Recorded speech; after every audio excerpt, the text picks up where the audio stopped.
It's time to step out now, into cosmos, into mythos, into psyche.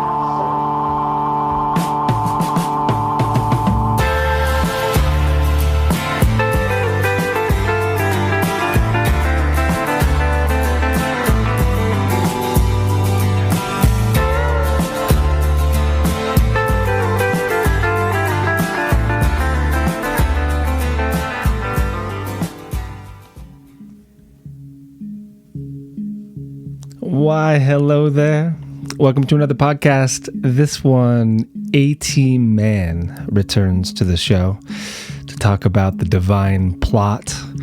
And as I record this, the moon is slowly, stone by stone, climbing its way towards the boneyard. It's 12 degrees Capricorn as I record this, and next stop, Pluto. Then Jupiter, then Athena, and then those that have moved on, Saturn and Mars. Many of us have our eyes pretty much consistently on this configuration, and for good reason. That's why I focused on it for the past year or so with the podcasts, the solo ones that I've done on them, and all of the classes and such. But there's also other voices, naturally. And Tad and I talk about one of those other voices a good bit in this conversation, and that's Chiron. We talk about Chiron, who is at the moment transiting Tad's moon to the degree. And so I thought it was appropriate to bring it up. And I even learned a few things. I loved hearing that his whole take on Chiron is that Chiron's the storyteller. The storyteller of our woundedness. I like it. I'll take it. I'll use it. I'll use that moving forward. I never fully related storytelling to Chiron, but it does make sense. I mean, what do you do in a cave? Anyways, I mean, there's a lot of things I guess you could do in a cave, but one of the things that's going to take up a lot of that time in a cave is telling stories, right? And working on our stories as well. If we're currently in Chiron's cave, well, there's a couple things that are happening, I suppose. We're being served up good medicine. And, well, we're hearing stories by firelight under the stars in the deep wilds. And I think it's those deep wilds that we should be most interested in right now. We talk about Gaia being a woman. This is the time of her revenge. Tad's words, not mine. And so how do we become truly human? I think is a good theme that is braided throughout this conversation. What does it look like to become truly human? According to Tad, it's about respecting the feminine. It's about understanding our mother and how to live in accordance to her laws. And we've been living out of accordance to these laws for too long. And so this moment that we are seeing as the hand pan in the background revs up. That's Phalah, by the way. Amazing music, Phaelah,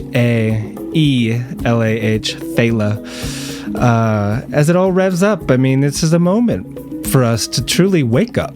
And I think part of waking up is seeing what Mother Earth has to offer. She has a lot of good medicines that grow from her bosom. She's got a lot of good medicines that are sung in her trees and are whispered in her breeze. There's a lot of good medicine all around us. And I think that's where we should be looking, not waiting for Pfizer to create the cure or waiting for our government to save us, right? No. Like, this is a time where we save ourselves, or we realize that in a way, we've already been saved. We're already saved as long as we have Jesus in our heart. Oh, it was Easter yesterday.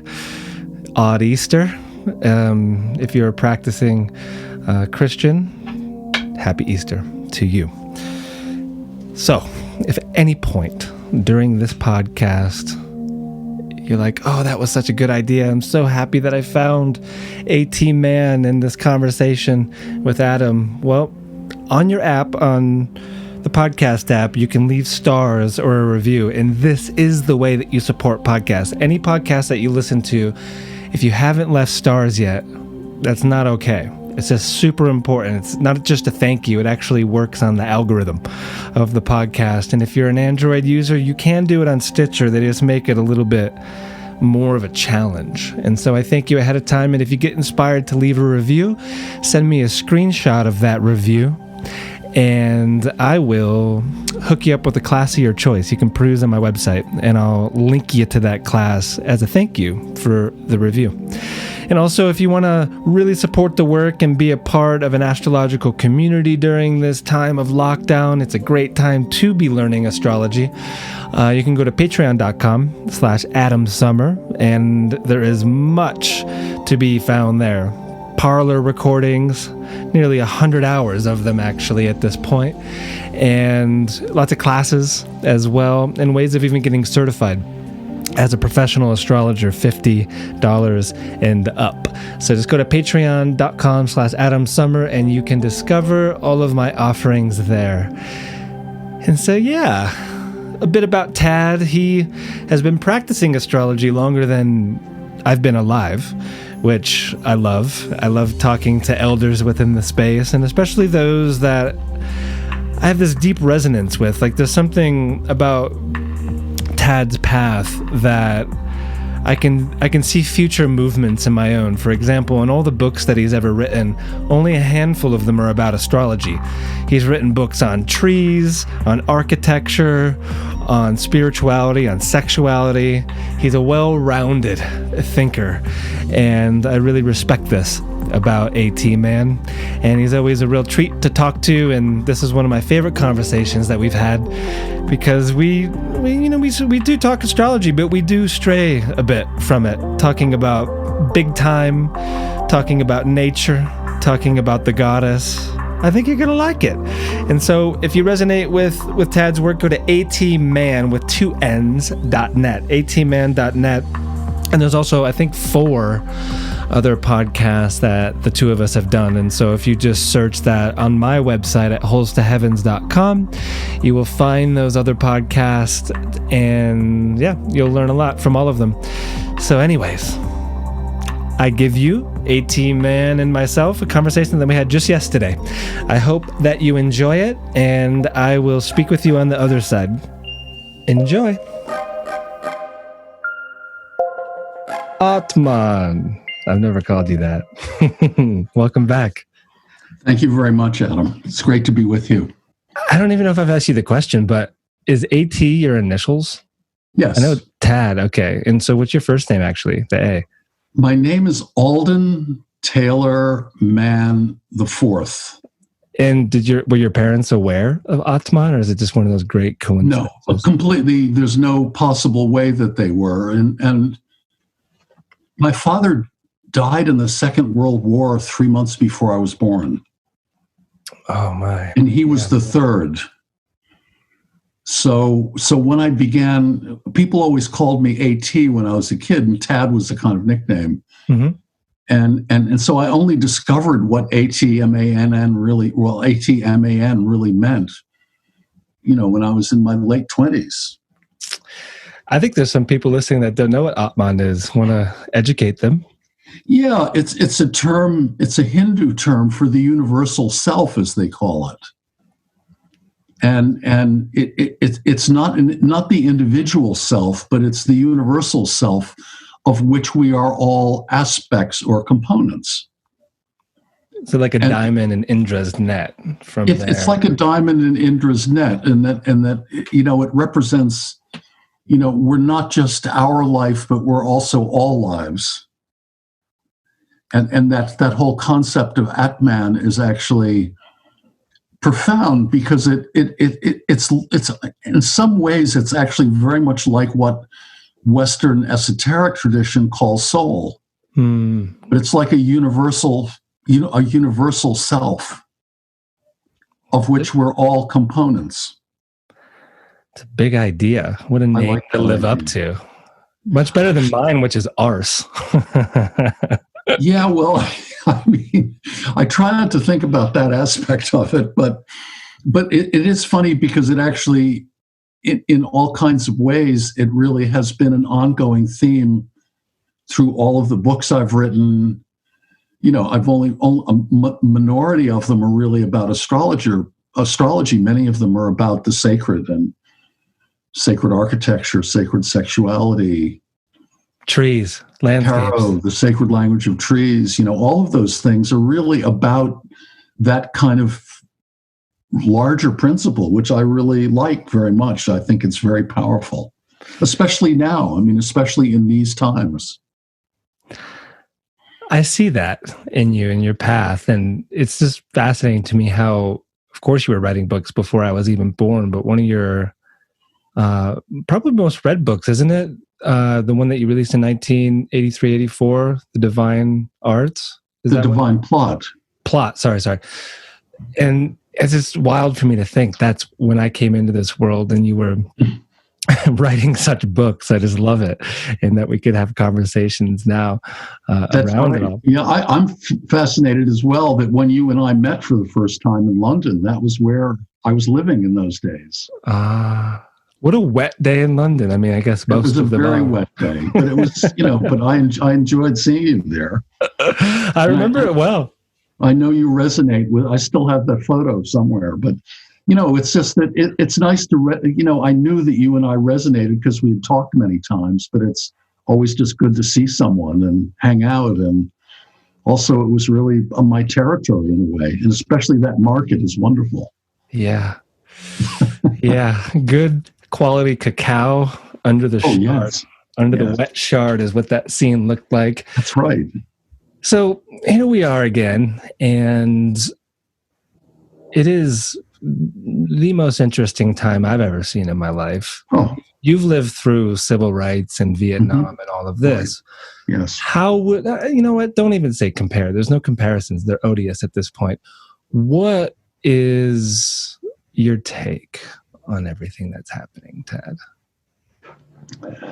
It's funny you mentioned The Divine Plot because the prelude to it, meaning the first kind of chapter that wasn't really a chapter yet of that book, because the Divine Plot is really about history and about an idea that I came across many, many years ago about the idea that history is cyclical. It's a Platonic idea. Nietzsche, the great philosopher, accepted this, as well as many, many, many incredibly profound and interesting people over many, many hundreds and thousands of years. But the whole idea of it is that I saw even then in 1986 something very interesting, which is I could really see and visualize in a way what I really call an end time in a way, like almost like the end of the world, but saying that the end of the world that would be happening at some point in the future had happened earlier with the fall of Atlantis. What date do you put to that, by the way? Do you have one? Just curious, what date do you put to the fall of Atlantis? Well, there is no date to it, but I think that it's probably 50,000 years ago. But Atlantis is a myth and a legend that actually Plato talked about. Sure. And the interesting idea of it came actually from the Egyptians, and a lot of the Platonic philosophers, back around 400 or 500 BC, would actually literally go to Egypt to find out about these kinds of stories. And it was a myth about a highly technological civilization in the past, actually, that could possibly have actually built the Great Pyramid, which is way, way older than the 5,000 years old that it's seen as being now. So the idea is that the end of the last world age was something that was accompanied by a kind of gradual, deacclimation of people, in the sense that what happened in the end of the last world age was that everyone was so involved in themselves that they lost their consciousness of the world and of the universe and of themselves. And so even in the 80s, I began seeing the roots of this happening. And so I wrote about it, and it was very spontaneous and extemporaneous. In fact, the book has just been translated into Italian by a publisher in Torino in North Italy. And the funny thing about it is that when I read it these days, and if anyone's interested, I kind of sell PDFs of it now for almost nothing, but so you can get it, and the book is available through Amazon typically. But the idea of it is that I began realizing that we don't really learn much from the process of history, and that despite all of the spiritual and higher impulses that we're aware of and in contact with, it seems as though we're quite oblivious to the central ideas about creating, a kind of world consciousness that is actually higher than any one individual. In fact, it's the same metaphor as the AT Mann idea, right? So you see what I'm saying? So what I'm seeing right now is that something's happening to all of us that is so badly mismanaged because a lot of people involved are actually, I won't name any individual in particular, but I'm sure many listeners will know who I'm talking about. But people are really doing things for themselves now. And I think this lesson that I hope that we're going to learn is that it's incredibly important that we begin to change our ways and particularly look after the earth, because it's the only one we have. And I do see that the message is profoundly ecological, meaning that the reason it's so much more virulent than normal flus is because the immune system in particular countries, Western countries in general, are so distorted and so weakened by the habits that involve really a lot of the prime ecological issues, like how food is raised and how we eat, and the rise of fast food, and the increase in the influence of big pharma, which is basically trying desperately to make artificial remedies that are much, much less effective than natural remedies, and at the same time are also much more toxic. So we actually have an incredibly toxic country, which is why, that's why I believe that we're the highest in fatalities of the COVID virus right now. So I think it's something that we need to really look at, not as a disease that can be treated by a medicine, but rather as something that needs a whole revamp of the way we perceive the world.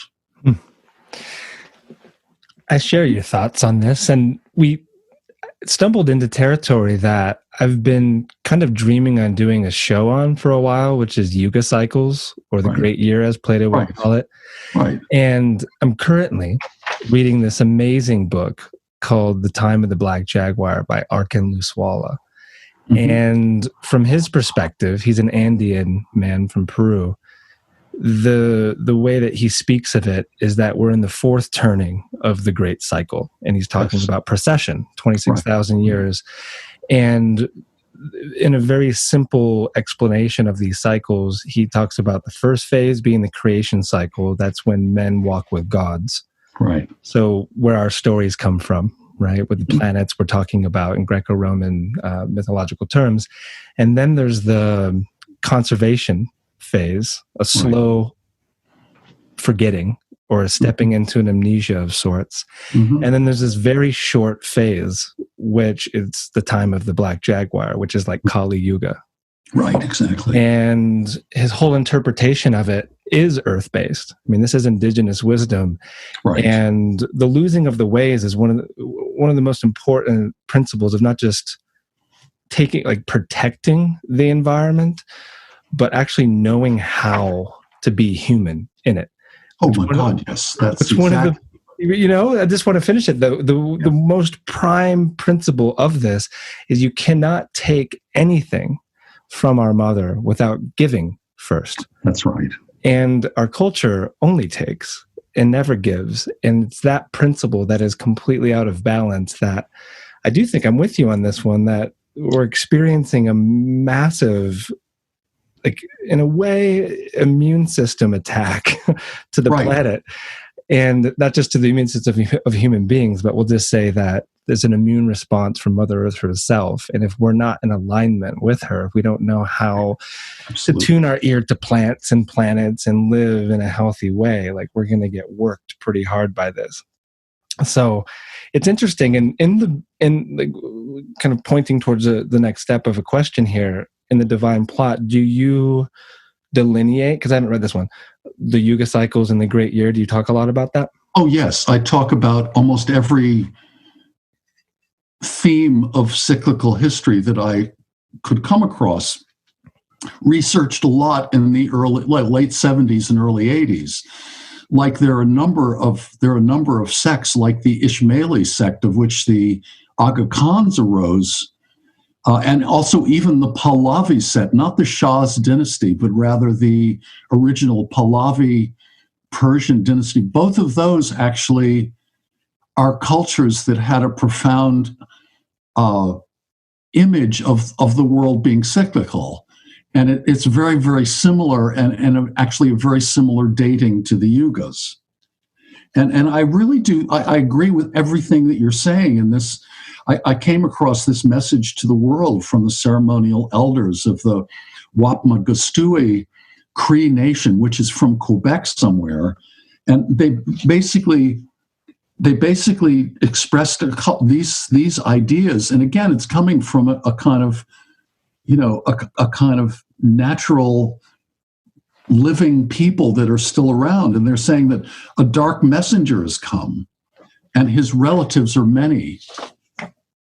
They're about hatred among humans in all forms.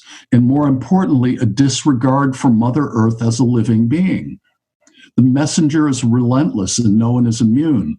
This is a quote: "The pandemic cannot be cured by medicine alone. It must be combined with good deeds, prayer, and humanity's collective commitment to change its ways, and most of all, its dedication to minimizing the damage it does to the earth. The pollution of air and water must be addressed, and by doing these things, a cure will come and humanity will have a better chance of surviving what's yet to come."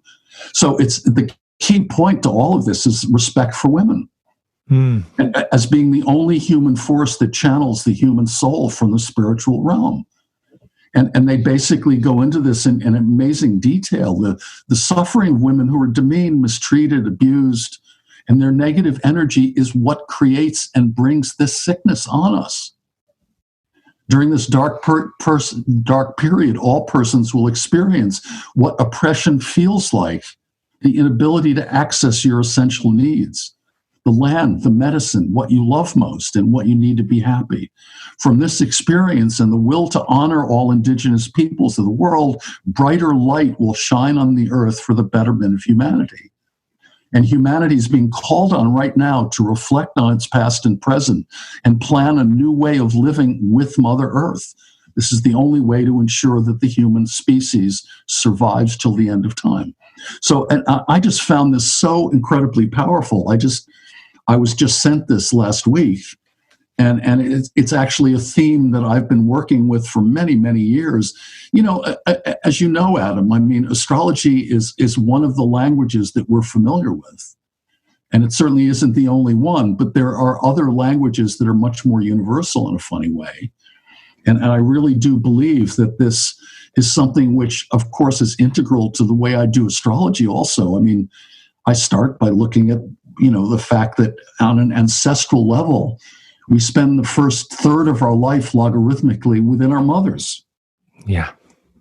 We come from the feminine. And I don't think any change on Earth will make as much of a difference as a total revision of the way our world sees women and sees the feminine.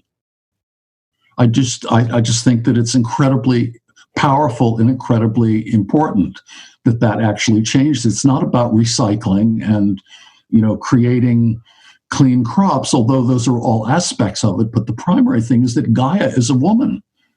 I actually call this affliction, the coronavirus, the revenge of Gaia. If we can't live in harmony with this amazing earth, then what is going on? I mean, who is actually who is actually running these things. I mean, it's crazy. It's like the things you hear on the news in the last couple of weeks, that once everyone went into seclusion in Italy, for example, the lagoons in Venice cleared up immediately. There are now porpoises and dolphins and swans in those canals that were previously completely polluted. Aerial photographs of LA and New York and major cities, Beijing, Delhi, and so on, the smog is cleared. So it's like, without us, the earth will regenerate herself. And we're the problem. And I think this is actually a very, very powerful message. And I think it's reflected in the astrology also. The astrology we'll get to in a moment, but this animal observation is quite clear. Being in Boulder, I've noticed it. Like, all of the animals are a little bit braver. The birds are singing a little bit differently. Yeah. Oh, yeah. I mean, just the other day, Tad, I woke up and there was a mountain lion on my porch in my hammock. What? Just watching it. the Tiger King on my iPad. Just kidding. But it is I'm witnessing it. There's elk herds that are coming further down the canyon, seeing them in places I've never seen them before. It's actually kind of a phenomenal thing to be witness to. I recommend everyone listening to get into the wild and see this. And part of the astrology that I think is really important, that's really alive for you at the moment. I pulled up your chart before we got to talking, and I was like, I wonder what's going on for Tad during this, right? And you have Chiron exactly on your moon, to the degree today. And for me, like, what Chiron has taught me and how I use Chiron is everything we've talked about so far, and then some. Like indigenous wisdom, the teachings of the wild, understanding all of the techniques of Mother Earth, of how to get healthy, how to pray, how to do all of this, all is in Chiron's cave.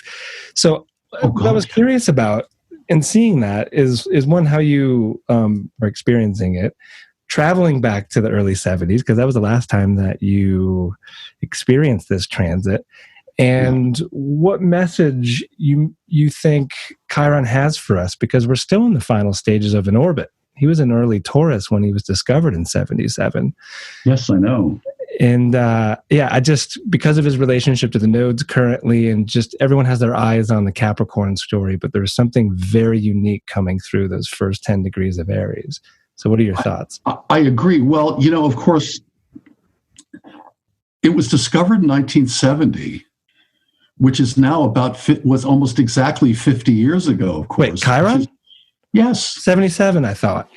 Oh, maybe it was later in the 70s, but it was back in the 70s. So we've never really experienced this before.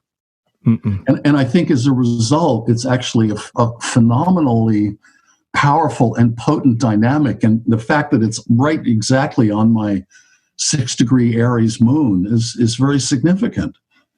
In recent years, together with an astrologer called Linda Hill, who's Australian and who's a great friend of mine, we both began, and I think this story is actually very relevant on a larger scale, but we both began being a little bit irritated by seeing Chiron as the wounded healer, because it sounded a little bit Christian, like original sin or something like that.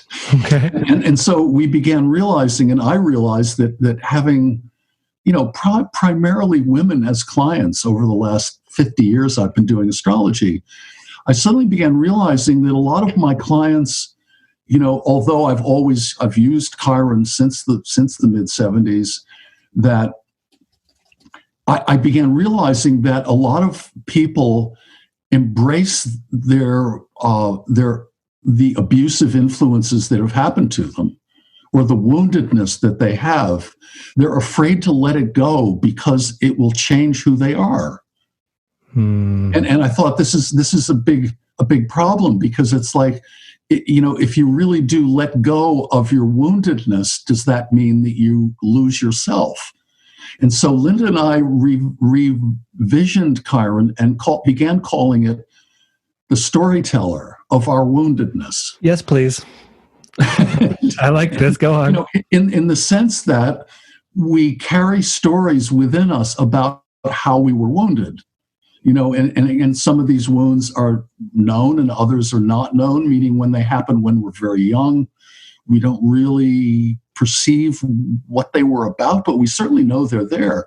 And so we began realizing that once you make it a story of your woundedness, that a story's dynamic as a narrative, and on my whole astrology system, I've realized in recent years, is about narrative, about the stories that we carry about ourselves, that once you say that it's a story, you can edit it.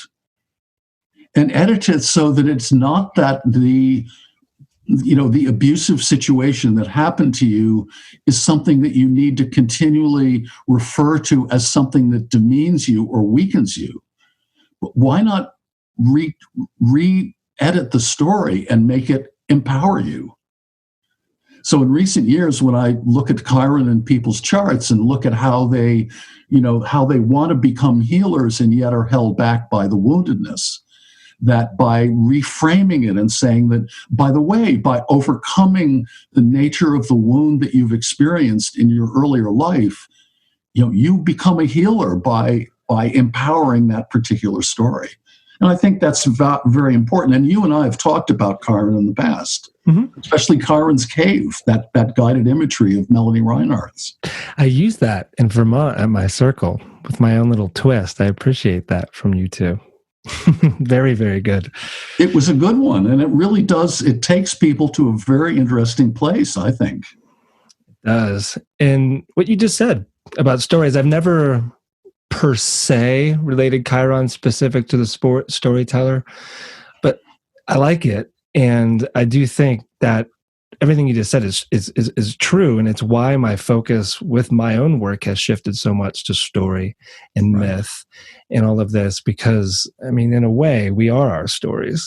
And absolutely, that is also coming out. I don't know how close you pay attention to all the breakthroughs that are happening with psychedelic medicine, but with MDMA and the PTSD work, the way they describe it and how it happens in the brain is chemically what you just laid out, in the sense of like every time we have a memory, it's like pulling a book off of a shelf. But when we're traumatized, we don't read it clearly because there's so much emotion and static between our subjective self and what happened. And MDMA has this capacity of allowing the brain to take the book off the shelf and then to see it completely differently. And so then you can emote or feel differently about that experience. And in a way, instead of reacting and running from it, you actually explore it a little bit. And you're like, wait a minute, I am the storyteller. I'm seeing this differently. And that therein lies like the healing from trauma is story work. Absolutely. Absolutely. And also, about the whole nature of Chiron is very much connected to that whole dynamic, because Chiron being a centaur is so, in my system, I look at the ninth house, which is, archetypally Sagittarius, being in my system, the ninth cusp is conception, and the ninth house is the first 7 weeks, during which biologically we're basically a brain, the little vestigial skeletal system. And I was trying to compare the symbols of Sag, Capricorn, Aquarius, and Pisces to the zodiac symbols. And so the ninth house is related to Sag, which is a Chiron figure. And of course, what it shows is the emergence of the human upper torso out of an animal body, a horse's body. And I began realizing, holy shit, excuse me. But you're good. I said, when I suddenly thought, whoa, during the first 7 weeks after conception, we go through all of the pre-human animalistic phases until the real human in us emerges. And that happens at around the 7th week, 49 days after we're conceived. So the whole is an interesting idea because in a way, by recognizing that kind of deeper medicine, and I think things like MDMA or things like that are medicine. That's what the Alchemist's Kitchen is all about. So the idea is that medicine is what really does show us that we need to allow our story to flow instead of holding it to a place where, instead of we're a victim instead of becoming a healer. And I think once people understand that dynamic, they start becoming healers instead of victims. They carry the medicine. Now, Tad, I'm curious if you've ever observed this one. So in that same circle, actually, when you inspired me to bring everyone on a journey, I did that. And in that circle, it was to my pleasant surprise, I suppose, that this theme started to emerge with a lot of the folks that were there. And it seemed to me that from the Saturn return to the Chiron return, so roughly we'll just say 30 to 50, right, is this window of time in our lives where we need to actually address these stories that we're talking about in a very serious way. And usually they come up between 27 and 30 during the Saturn return. And then we need to get to work and we need to turn those stories into medicine. And when we carry them, right, we begin to attract those in the world that need it. And usually it's the same story, right? Of course. It's people who have the same tale and we're just on the other end of it because we now carry the medicine. That is the Chiron work. And so by the time one is 50, hopefully they've become Chiron, right? Like fully embodying that signature in the chart. And I'm just curious of how you've seen that show up and maybe a different angle you would add to it. Yeah, well, it's interesting because this whole theme has something that has been re-triggered in the last few months. When I first moved to London in the early 70s, I was very, very lucky to run into a whole group of people who were doing what they called energy medicine. It was partially the British Society of Dowsers, but also I ran into a whole group of people who were doing something called radionics. And radionics is a way of diagnosing and treating the energy body. And you can actually, with devices that the early adventurers made in the 60s and 70s and 80s, actually it was founded by a professor at Stanford in the early 1900s. And he basically discovered that there are ways of understanding the energy patterns in our body. And so in a way, it was a fascinating journey for me because I ended up meeting a lot of the primary people involved in this whole study. Actually, the two men who founded it in the UK they were also the two men who were the head druids in the UK. Nice. So they were bringing a kind of esoteric knowledge and a kind of spiritual healing to what was essentially seen as a kind of medicine process. But and of course that was the time when a lot of hallucinogens were around. And also the reason I was in the UK was partially because I wouldn't say that I overindulged, but I actually, my life changed because of those substances, that I got involved with in the late 60s and ended up traveling to India. And the whole point is that, to me, learning astrology and becoming aware of these kinds of ideas were identical. I did not see them as being separate at all. In fact, I even developed a technique called astroradionics that I began using people's charts to create remedies, so that I have a device sitting on the table here right now, because I've run across a whole active group in this country that's been using these techniques for the last 40 years. And I just met them and met the people that ran it in recent months. But the idea is that in radionics, they use something called a witness, which is a blood spot or a hair sample, as a way of maintaining a kind of energetic link to your being.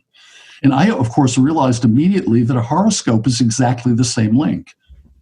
So I began treating people back in the 70s with their horoscopes, making literally homeopathic remedies that were very highly potentized versions of their charts. How would you do that? You would just get a little piece of their chart and dilute it down? No. I make a chart and I make a small version of it it fits on a little rectangular card about 2 inches by 3 inches. Okay. There was a man called Malcolm Ray and developed a whole technique of radionics by actually making homeopathic remedies. And interestingly enough, he developed this system because he saw that there would be a time in the future, which is basically now, when nature was so corrupt and so toxic that he believed that humanity needed a way of making pure vegetarian, energetic, mineral remedies that we could use when the earth became toxic. And so I thought the horoscope is one of those remedies. So he did each card for each homeopathic remedy has like 7 concentric circles, very tight ones, and a series of partial radii that stretch out from the center. And I looked at these remedies and I thought, this is a horoscope of each remedy. And in fact, Reinhold Eberton, the German astrologer, did a book around that time which allocated a particular body part or organ for every single degree of the zodiac. It's not many people know about this, but when I began testing these homeopathic remedies against Eberton's degrees, it turned out that there was an absolute match. Meaning the partial radii described the set of symptoms and body parts that every homeopathic remedy triggered. And it turns out, that there is now a very active group of people in this country, because it's actually against the law. But Wait, there are people law doing that radionics treating this way because it was suppressed by the AMA, which I don't know whether you know, but the AMA was founded by the German pharmaceutical industry, Big Pharma. I did not. And in the 19th century, every single medical school in the U.S. was homeopathic. I knew that. And in the 1920s, that all changed dramatically because the German pharmaceutical industry began making artificial versions of these remedies. And that's why they have such terrible side effects. Because the natural remedies, as you probably well know, don't have side effects like this. No. So I think this is also something, to me, it wasn't accidental that I got a reminder yet again and ran into this whole group of people who are now becoming clients of mine, but they're basically been treating people this way for ages. And I love it. This is exactly, because what it does is it brings you back into yourself. When you give someone a homeopathic remedy of themselves, it's like giving you a kind of a very dilute version of you, which is you begin feeling like the real you exists in you. And you need to actually bring it into being as being the whole you. It's again that AT Mann dynamic. I was just going to say, I want some homeopathic. Coming full circle to the beginning of the conversation. But people dosing themselves, I think everyone's sick of themselves by now, Tad. Everyone's so tired of themselves. Just kidding. But in these times, right? I like asking this question to everyone because everyone's an expert now on the COVID. What are you doing to prevent getting it? And, just like, what does your management look like day to day? Well, I'm basically a hermit to begin with. Same. Which means that isolating myself is nothing unusual. In fact, I basically live that way, except when I go out I go out like you do and give talks to people and travel around the world and so on. But, of course, that isn't possible now. But I think the main dynamic is really supporting our immune system. Yeah. And to me, in the chart, the immune system is Pluto, and it's also the collective immune system. And the Saturn-Pluto aspect, Saturn is suppression. And what we're seeing actually is that there's a suppression of our overall collective immune system because of our diet, because of the horrible remedies that we take that are advertised on television all the time, by the degrading of the environment, by not loving the feminine and therefore not loving Gaia. That's why I call the COVID virus the revenge of Gaia. It's the feminine is striking back, and she's very, very powerful. And I think that really the best thing one can do is all of those things that support the immune system, like essential oils and vitamin D3 and vitamin C and exercise and fresh air and being out in nature. My Sacred Language of Trees book was, it was interesting. I discovered a whole Japanese therapy around forests. It's like a forest therapy. Forest bathing. Yeah, exactly. Did you catch wind of that information going around, which actually still may be going around? I mean, that's one of the most frustrating things about this chapter of life is who to trust about anything. Like, it's just so maddening. Well, I think that's the Neptunian influence that's been going on. Yeah. I do newsletters every new and full moon, and anyone's welcome to get on it if you can get in touch with me. But I really do have people have criticized me about my newsletters over the last year or more, talking about the Saturn-Pluto combination with Jupiter and so on, but also with Neptune's role. I don't think we know. I mean, I often am confused myself with conflicting views about what this really is about. There is that. And what I was going to say to it is, I guess, a couple of things. One of my astrology teachers, Maurice, talks about the immune system being Neptune. So that right there is confusing students of astrology, being like, is it Pluto or is it Neptune? Sure. The second is so much of this story has taken place with Mercury being in Pisces, right? Oh, God, yes. Early February. And conjunct Neptune. That's right. And so the information that was going around was that it's a bad idea to strengthen your immune system because of this cytokine response that, like, if your immune system is really strong, like, it might overly compensate, especially if you like hit it while you're infected with elderberry and reishi or whatever. Right. And that was really frustrating to me. I was like, that just doesn't make sense. Like, if you have a strong immune system going into anything, like, that's divine intelligence. And that's kind of what Maurice's whole thing is, like, with the Chinese concept of Wei Qi, that like, if you're in alignment to natural law, your body knows what to do. Even if it's not familiar with the virus, it's still going to put up a damn good fight. I agree. And if your immune system is weak, if you're full of fear, if you're watching the news all the time, if you're ordering crap food to your house, you have no idea how to talk to a tree. I mean, my God, people don't know how to talk to trees anymore. I know. Then, I mean, there's a situation here around your immunity. And I want to add one more thing to the immune system thing, because it was getting around in an intense way. A lot of my friends were a little freaked out because we were, hitting the mushrooms hard, like chaga and reishi and turkey tail, and all of a sudden we're like, oh no, are we setting ourselves up for failure? But I think you're setting yourselves up for good things by doing that, by the way. Yeah. Like, I honestly think, Tad, that it tried to get into me 3 times. I mean, I've been in Boulder for a little over a month.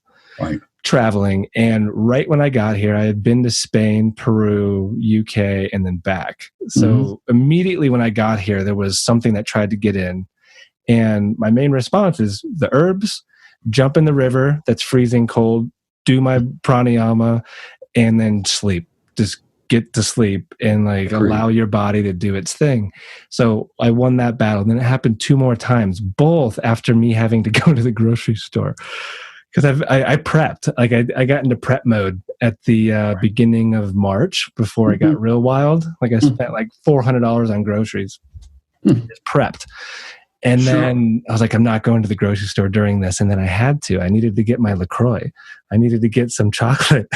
I had to threaten my life for comfort. But then tried to get in me a couple more times in the same things, which my point is nature healed. Right? It's the cold, it's the breath, it's the plants, it's ultimately getting the fear out of your system. Like, that's one of the big ones. Of course. And then you're all right. So what are your thoughts? I think that to me that's the real dynamic of natural healing. And I do think that psychedelics have a major role in it, because once you enter that particular path, you become aware of your body in a completely different way. Oh yeah. And that way is so much more. I mean, when I got into that so heavily in the late 60s, I ended up living in Morocco for 6 months in a little village that had no running water, no electricity. But it had hashish. It had all kinds of things. And it also had this amazing German actress that I met and lived with at that time. But the whole idea of it is that, going back, I had this urge in my body to really go back to parts of the world where I could really engage in nature.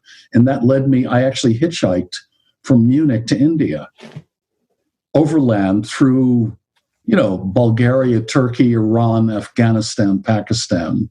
That's a hell of a journey. Yeah, and not many people are able to do it. I mean, you couldn't do it today because of political issues. But all I can say is that the further east I traveled on land, and again, this is pre-cell phones, no credit cards. You had to carry cash, which was like a weapon in a way. And, the whole dynamic of it was so extraordinary because I really felt like I was going back in time.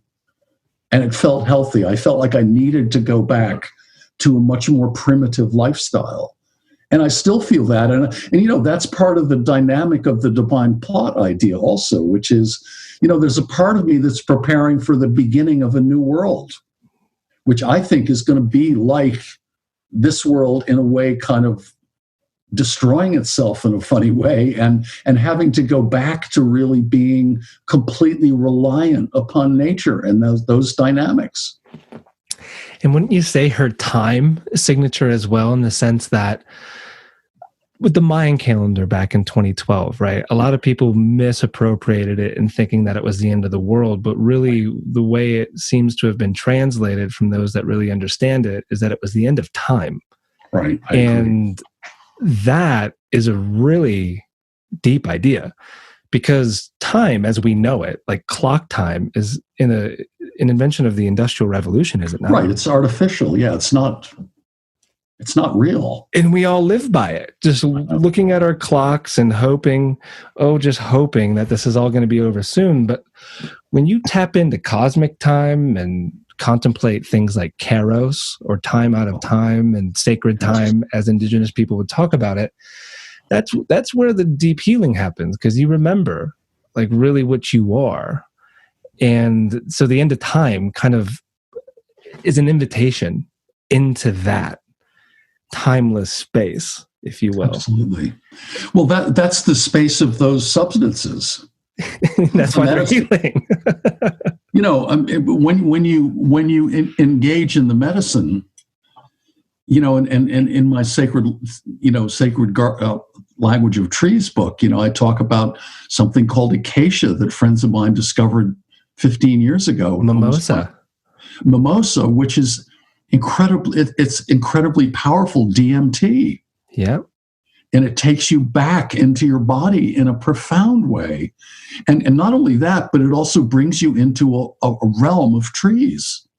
DM Trees is a good song by Spungel. Go on. DM Trees. I like that. I haven't heard that one.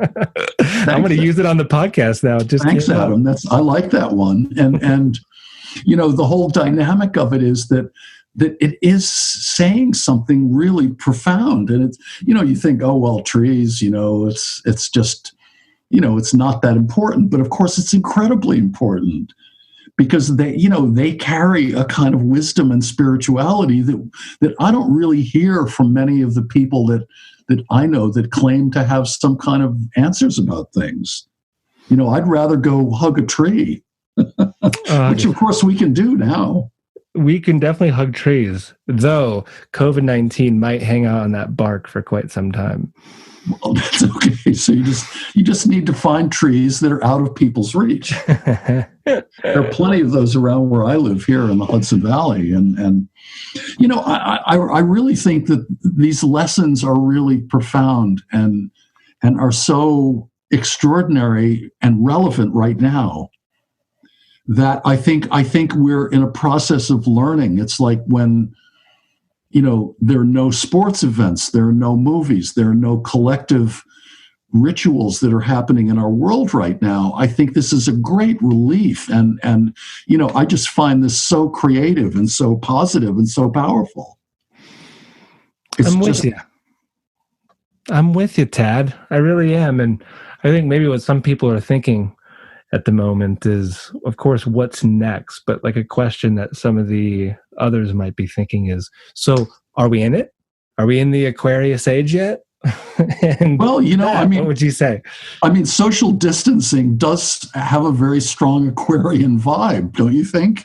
I haven't thought about it like that, but definitely the movement into the machine, a form of singularity. I look at the symbol of Aquarius, so there's two wavy lines, and actually because at one point when I did this book, The Round Art, 45 years ago, I basically tracked all of the astrological symbols back to as far as I could go. And the original symbol of Aquarius is two water snakes. Yeah. Swimming in opposite directions. And so in watching the behavior of Aquarians, of course, if I'm a Leo, so I'm not biased at all about this, but thinking about Aquarians, because it's an air sign and it's a double sign because of the two snakes. And what I observe in Aquarians is that, two things. One of them is that the double rulership of Saturn and Uranus. And this is very relevant right now with these planets all heading towards Aquarius. But I keep thinking that, Aquarians love the security and stability, Saturn, of relationships.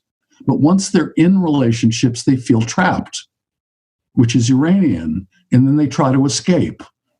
So I jokingly say to Aquarians, it's like you like the idea of relationships more than being in them. That's actually fascinating. I've observed that about Venus and Aquarius, folks. I have seen that, I think. That also I think is quite true about the Aquarian age, meaning I don't know whether people are going to like being in it as much as the musical seemed to claim. No. I don't know if anyone's heard this take on the Aquarian age, but as William Gibson says, the future is here. It's just not well distributed.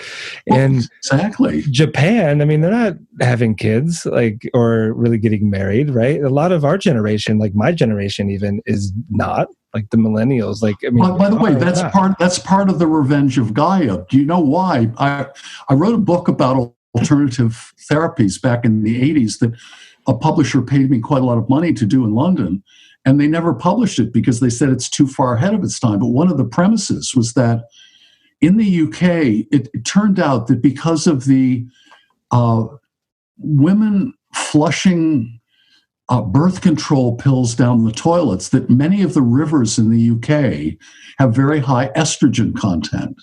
Same here. And it managed to reduce the sperm quality of the men in England. And this is, I discovered actually the same thing is true in the US. The sperm count of the average man is like a tenth of what it was 50 years ago. And that it's about plastic, which also is made basically with hormones. And it's also about birth control. And that I see this as being, in a way, the kind of part of the revenge of Gaia, which is we're not able to breed as much as before. To take the Earth back to a level where it can actually only support a certain number of people. That could be one of the messages of this, and I think these kind of dynamics all are of a piece, meaning that they're somehow connected to each other. These are wild ideas, Tad. I like it.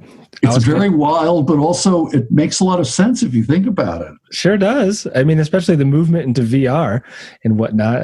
Pretty soon you're just going to be able to, have a partner that is indistinguishable from also, a real by the way, you've traveled a lot recently. Yeah. When you go to an airport these days, mm-hmm.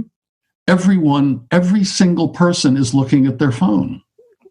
Everywhere. In an airport like Heathrow or JFK or something like that, places where I've been in the last couple of months, that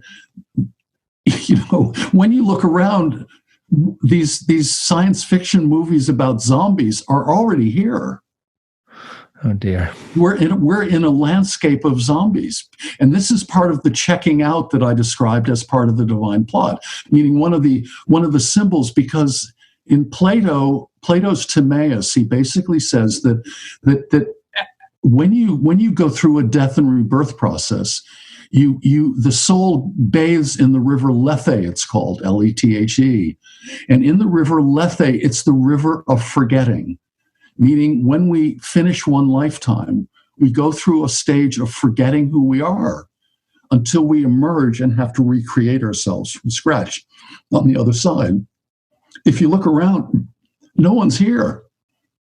There's no one here anymore. We're drowning in the river? Yeah, the river is cell phones. Oh. And it's the flow of information. Oh, that. And people are so trapped by it that they're forgetting. You know that most young kids in this country can't read script. You know, when you write, your name in script, they don't know what that means. They can't read it. Neither can I. No, I just don't use it.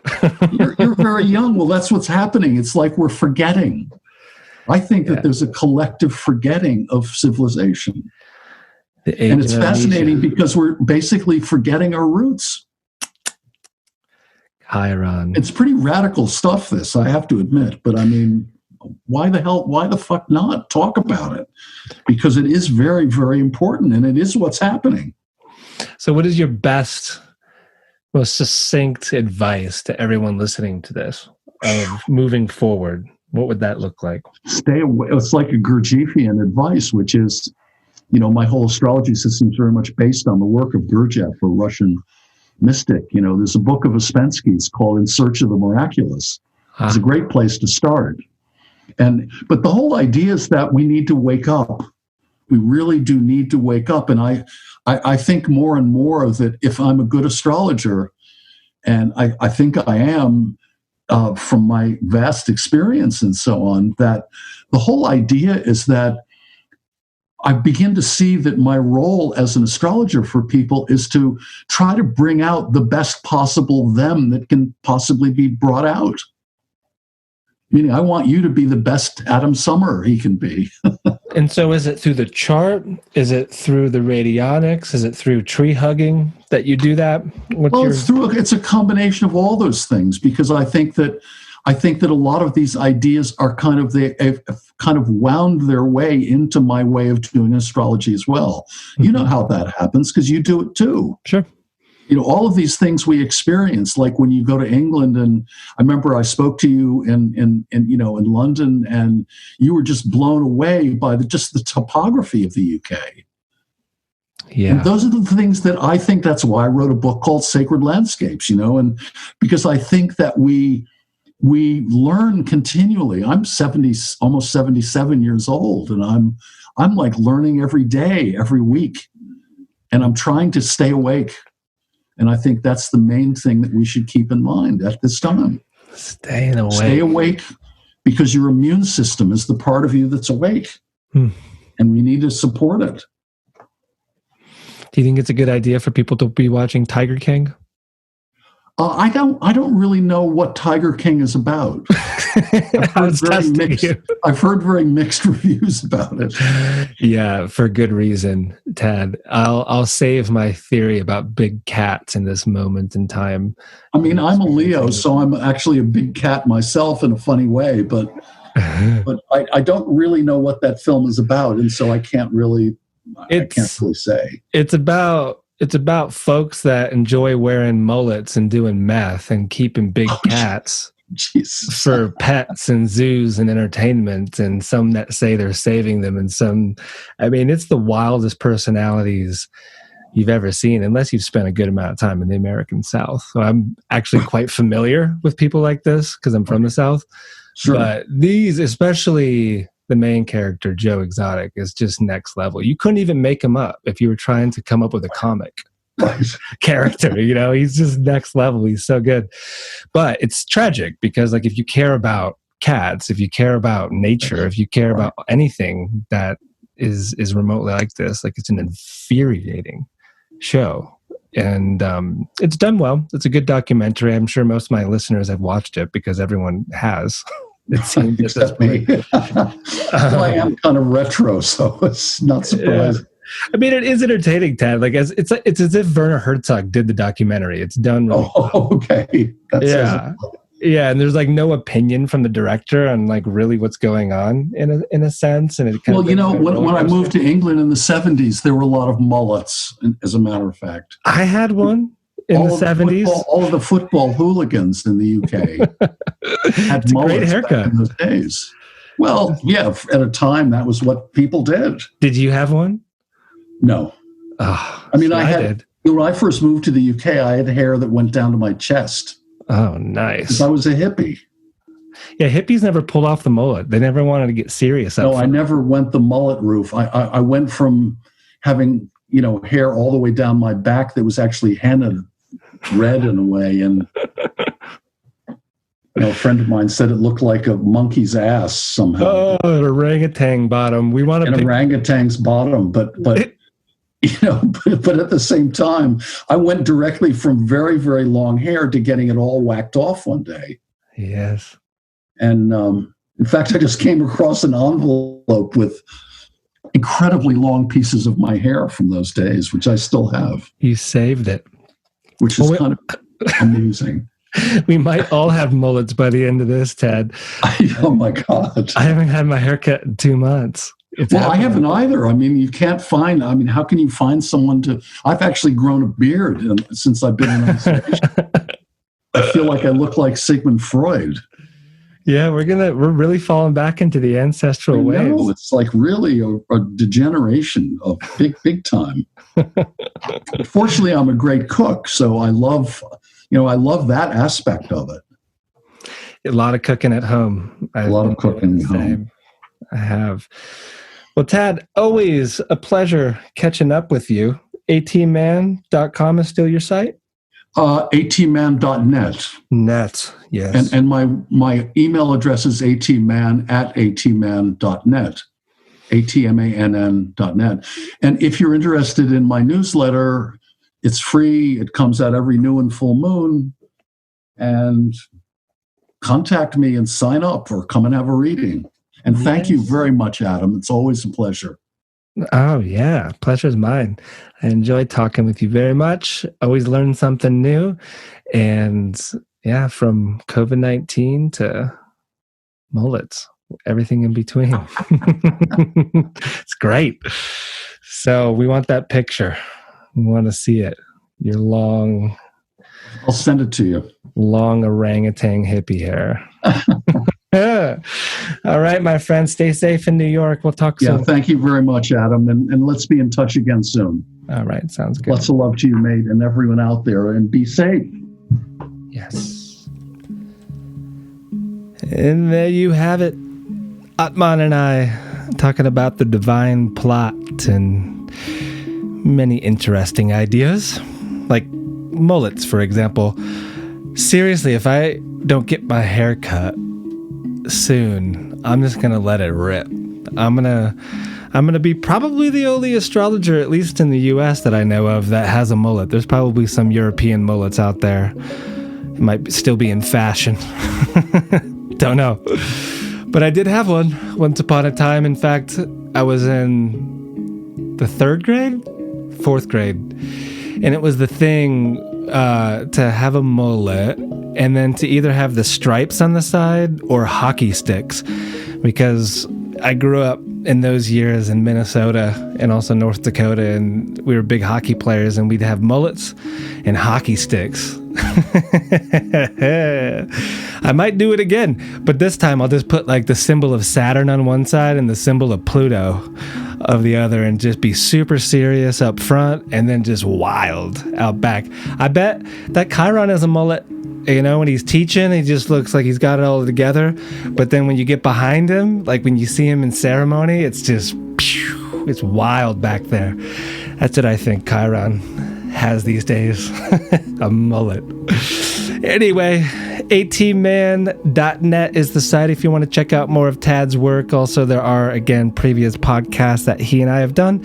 And so you can check those out on my site or just scroll down on the podcast app. And while you're doing that, please leave some stars or a review. It really does help with the podcast in many different ways. And if you do leave a review, make sure you send me a screenshot to cosmonosis@gmail.com, and I'll hook you up with a class of your choice from my website, holdstoheavens.com. You can also support the work on Patreon. If you go to patreon.com/AdamSummer, you can choose your pledge. And at every different pledge level, I hook you up with different levels of support.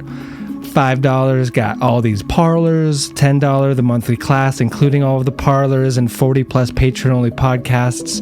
That's true for all the levels. $25, you get apprenticeship recordings every month. $50, you get to be a part of the student parlor and everything else.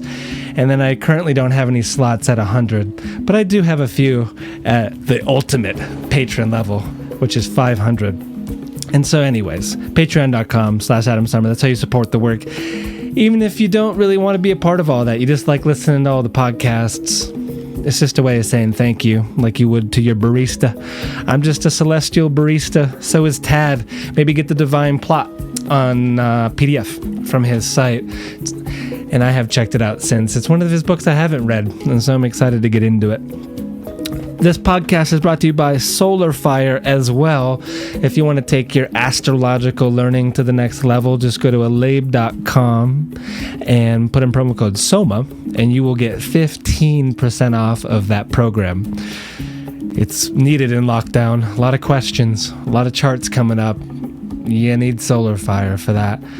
And this podcast is also brought to you by Sigmatic.com, the mushroom company.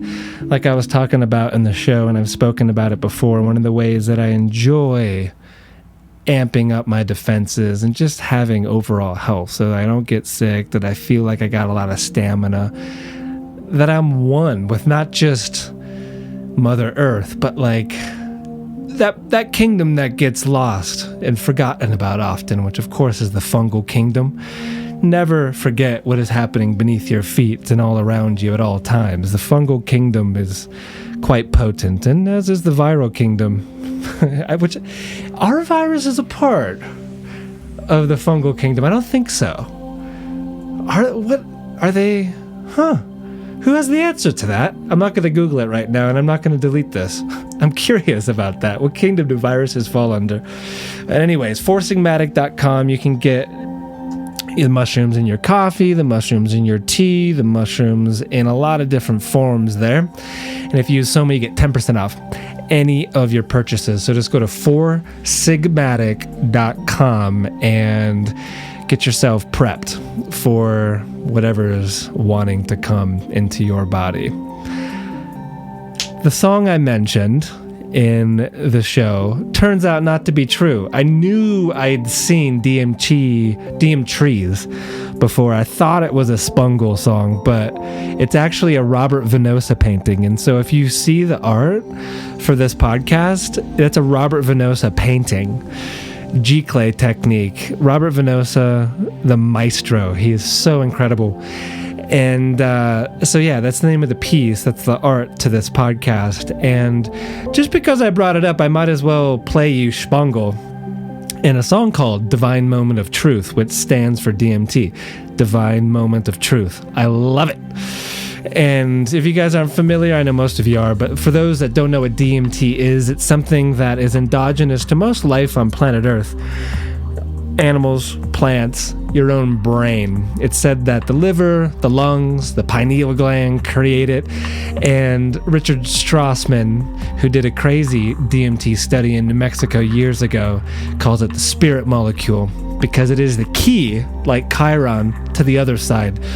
What exists through the light at the end of the tunnel, supposedly, and I actually kind of lean into this one as being true, that DMT, this tryptamine molecule, is that entry point. And so the song you're about to listen to isn't really a sit back and just listen. It's actually get up and turn up the volume really loud and just move a little bit. Because if you're not dancing, if you're not singing, if you're not laughing, like, you're not healthy. You gotta get into that movement, into that space where things are all right. And that usually is somatic. You got to feel it in your body. And being on lockdown, it's kind of hard to get that exercise. And so shut the door, make sure no one's watching, and wiggle it out to some spangle to Divine Moment of Truth. Thank you again, Tad, for coming on the show. Always a true pleasure. Thank you, my listener, for making it this far. And I will talk with you next with one of y'all's favorite, Mark Jones.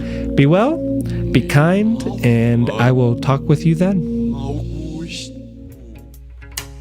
Thank you again for listening to the podcast. Sorry I wasn't able to share the song. YouTube is a bit more strict than the podcast apps. So if you'd like to listen to the whole show, go over to Spotify, the podcast app, SoundCloud, or really wherever podcasts are found. This is Tree Theater. Ciao.